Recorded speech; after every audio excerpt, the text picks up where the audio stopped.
So a lot of times I get questions about the difference between the sheets and the worksheets collection. The worksheets collection contains, well, kind of what you think of when you think of an Excel worksheet, like rows, columns, and formulas. The sheets collection has a bit more.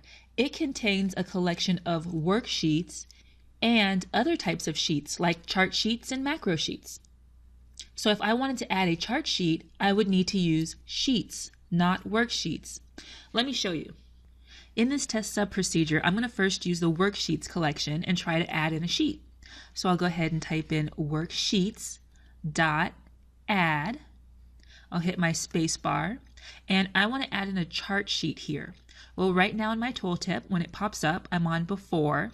I don't want to add anything before or after, so I'm just adding commas here to bypass these options until I get to type. So I want to add in a chart sheet, so I'll type in Excel chart and then try to run this. And you see there I get an error. This has failed. All right, let me go ahead and end this and change this from worksheets to sheets. So I'll just click right before and get rid of the word work. Now I'll go and run this. And it worked fine. You can see in my Project Explorer, it added a chart sheet. And if I switch over to Excel, there's the sheet.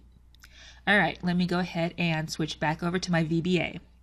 And maybe for most of the VBA you write, you might be fine interchanging the two different objects of worksheets and sheets. But let's imagine that you had a workbook that had chart sheets and regular sheets, and you wanted to count them as part of your VBA code. In our example here, if I use worksheets to count it, if I type in worksheets.count, it would return 1. But if I type in sheets.count, it would return 2. Because sheets counts all the sheets, regular worksheets, chart sheets, and macro sheets. So I just want you to keep that in mind.